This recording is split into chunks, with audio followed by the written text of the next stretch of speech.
Hello everyone, now I will show you how to set up a TP-Link router, Archer C2700. And before we start, I want to say that if my video will help you, please support my work. Every donation will help rebuild my home, which was destroyed by Russian invaders. Half of all donations I will send to animal shelters and funds which support Ukrainian war victims. All details are in the description down below. The first thing you need to do is turn on the router. Take the power adapter. Plug one end into an outlet and the other into the router.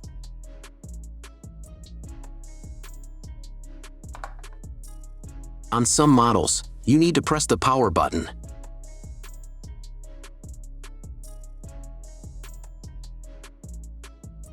When the router turns on, the indicator will light up. Then connect the cable from your broadband provider to a special port. This port is usually signed as WAN or Internet, and usually it has a different color. Each cable should be inserted until it clicks. Next, insert one end of the Ethernet cable that comes with the router into one of the LAN ports.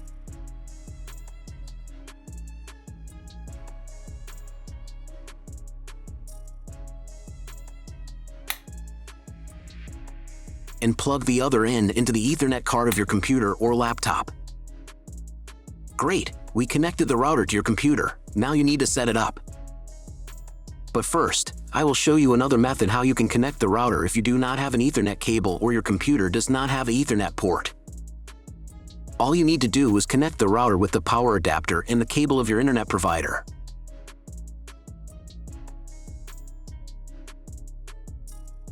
When you do this, your router will immediately distribute Wi-Fi, but the internet will not be available. If the router is new and has never been configured, the Wi-Fi network will be with the name of your router.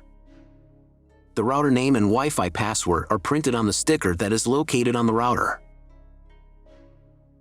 These credentials are different for each router. Connect to it. Great! You have connected to the router. Now let's proceed to its configuration. First, open your browser and go to the URL that you see on the screen. Use the address bar, not the search bar. If the link doesn't open, or you see a page with a password that you don't know, it means that your router has already been configured, and you need to reset it to factory settings. Press the special reset button on the router for 5 to 10 seconds. The indicators on the router will blink. Usually this button is inside the router case to prevent it from being accidentally pressed. In this case, press it with a thin object. The router will reboot and the settings will be reset to factory defaults. Then you can try to enter the router settings panel again. If your router settings panel looks not like mine, it means that your router has a different version of firmware. I recorded a video for each type of firmware. All links are in the description down below. So, first of all, you need to create a username and password for your personal account. Some firmware versions don't have this form, but if it appears, fill in all details and memorize them. Or better, write them down somewhere. They will be needed the next time when you log into your personal account. First of all, run the quick setup to manually configure your internet connection and wireless settings. I should also warn you that depending on the firmware version, you may not have some setup steps or they will be in the wrong order. Trust me, you got this. Just watch the video and follow instructions. On the first screen, select your time zone. If you don't remember which one you have, select any and click Next. On the next page, select the type of internet connection. Usually it is specified in the contract with your broadband provider. If you don't know, you can try to click on the Auto Detect button. The router will try to identify what type you have. If it has failed, select Dynamic IP and click Next. Depending on what type of connection you have chosen in the previous step, this page may differ from mine. If you have selected Dynamic IP, then choose one of the options on this page.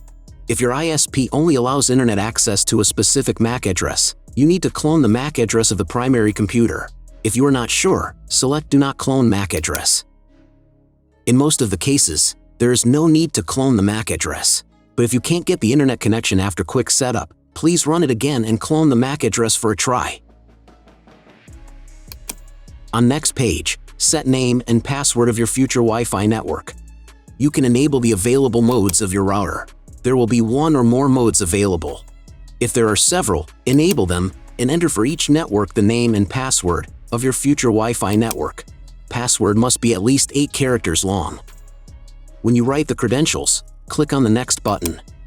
On the next page, you will see all the information that you specified earlier. Click the Save button and wait until the settings are saved. Great! You have completed the quick setup process. Now press Test Internet Connection button. If it's failed, check again whether you have connected all the cables correctly. Then try to reboot your router. Press the reboot icon in the upper right corner. After rebooting, wait a couple more minutes. Maybe the settings are applied and the internet will appear. If after all manipulations you still have no internet, then go to the Basic tab. Then select Internet. And then clone MAC address. After that, save the settings. Reboot your router and after a couple of minutes check internet connection. If internet still doesn't appear, contact your internet service provider. He will tell you what type of connection you have and what other settings you need to do. That's all. If my video helped you, please support my work. Every donation will help rebuild my home, which was destroyed by Russian invaders. Half of all donations I will send to animal shelters and funds which support Ukrainian war victims. All details are in the description down below.